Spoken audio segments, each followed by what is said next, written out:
दूसरे दिन आया वीरेन जी, जिसमें वो कह रहे हैं उनके पास एटॉमिक बॉम्ब जैसे एविडेंस हैं। तो ये तो बड़ी गंभीर बात है।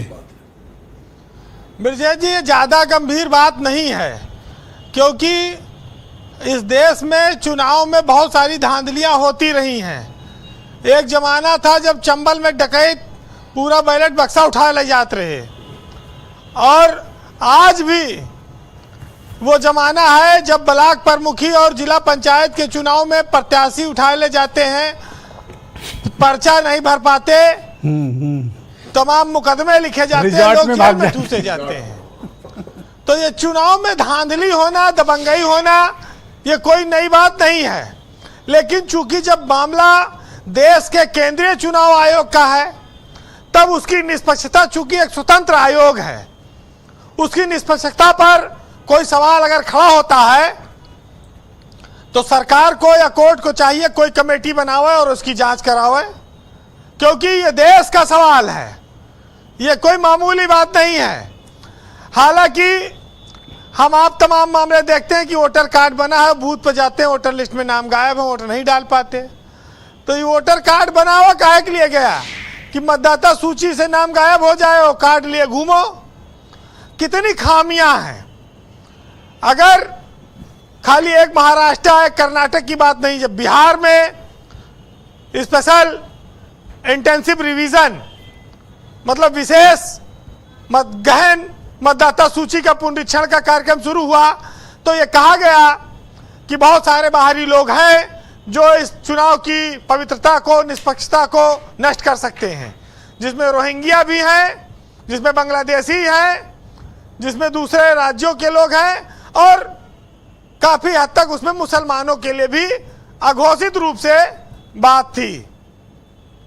और वोट भी कहा गया कि अगर 35 लाख कट गया तो 4% वोट कट जाएगा, और अगर 65 लाख कट रहा है तो आप समझ लीजिए कि 8% वोट बहुत बड़ी चीज है। पूरी सरकार पलट जाती है यहाँ तो 2 से 3% में। तो ये बिहार चुनाव को लेकर जिस तरह से अभियान चल रहा है, और विपक्ष चुनाव में निष्पक्षता, पारदर्शिता, वो एक एक वोट बचाने के लिए जो लड़ाई लड़ रहा है, उसको लगता है कि चुनाव आयोग निष्पक्ष चुनाव नहीं कराएगा। पूरी बात ले दे के इसमें ये दिखती है। राहुल गांधी देश में लीडर ऑफ अपोजिशन है, अगर वो बात कहते हैं उनकी बात सुनी जानी चाहिए। लेकिन जब आप उस दौर में हो जहां पर जितने भी स्वतंत्र आयोग हैं, जितनी भी संस्थाएं हैं, सबको लेकर सवाल खड़े होते रहते हैं, उनकी निष्पक्षता को लेकर खड़े होते हैं, तो उसमें आयोग को यह छूता नहीं है।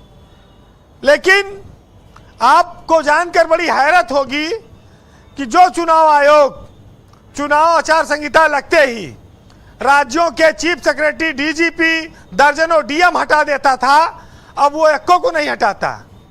ये कितनी आश्चर्य की बात है, आप सोचो। जबकि विपक्ष लिख लिख के दे के आता है। आप देखते होंगे कई चुनाव में कि विभिन्न राज्यों के डीजीपी और चीफ सेक्रेटरी और बड़े जिलों में डीएम वही रह जाते हैं, एक भी अधिकारी का ट्रांसफर नहीं होता है। तो इसका मतलब चुनाव आयोग की नज़र में सब ठीक है, इसलिए वो तबादला नहीं करता है।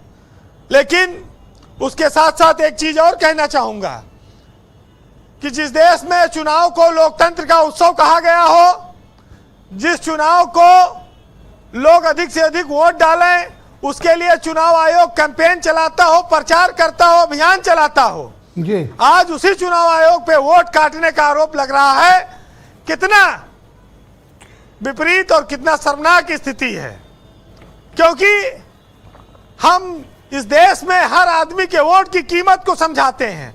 आयोग उसके लिए महीनों पहले कैंपेन शुरू करता है, और यहां वोट न डाला पाए उसके लिए तिकड़म हो रही है। क्या ये किस तरह की स्थिति बनी हुई है, इस पर स्पष्टता आनी चाहिए जी। पहले चुनाव में लोग बैलेट बॉक्स में पानी डाल देते थे, फिर बोले कि ईवीएम में गड़बड़ी है, ईवीएम फर्जी मतदान करा देती है। सब पे हर बार शंकाएं रही, और वो शंकाएं आज तक कभी वो साबित नहीं हो पाई और वैसे की वैसी बनी रही। फिर ये हुआ, सोचा गया कि चलो ये बैलेट बंद हो गया, मशीन पे आरोप है, जी वीरेंद्र जी। ऐसे अच्छा है कि मतदाता सूची में निपटा दियो, बूथ पे आवे के बवाल करे, झंझटे खत्म हो जाए। तो ये भी बहुत सारे लोग करते रहते हैं नीचे के स्तर पर, किसी का नाम कटवाओ, किसी का नाम बढ़वाओ। लेकिन चुनाव आयोग का यह दायित्व है कि वो इस देश के हर नागरिक का वोट सुनिश्चित करे कि वो अपना वोट डाल सके। बाकी तो भाई जिसकी जैसी मर्जी है। आज एक खबर आई है कि रिंकू सिंह जो चुनाव आयोग के ब्रांड एम्बेसडर थे, उनको हटा दिया गया है। उनकी चूंकि सगाई हो गई है समाजवादी पार्टी के सांसद से, तो इस पर निष्पक्षता पर सवाल आ सकता था। देखिए चुनाव आयोग यहाँ कितना पारदर्शी ढंग से उसने काम किया है। तो एक चुनाव आयोग के भी तमाम लोग, उनके भी घर परिवार के उनको कब होगा कार्रवाई?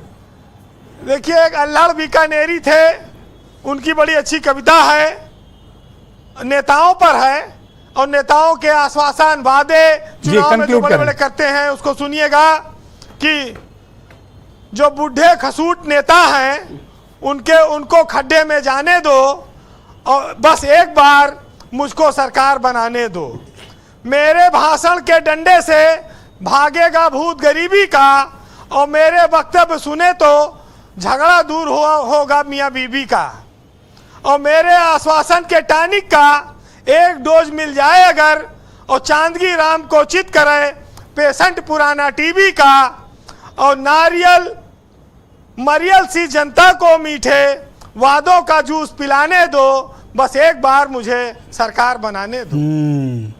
समझ में आई बात। बहुत शुक्रिया वीरेंद्र जी, बहुत बहुत धन्यवाद हमारे साथ जुड़ने के लिए, ग्राउंड जीरो से अपना फीडबैक, ओपिनियन और ऑब्जर्वेशन समय देने के लिए। राहुल आनंद, भारतीय जनता पार्टी।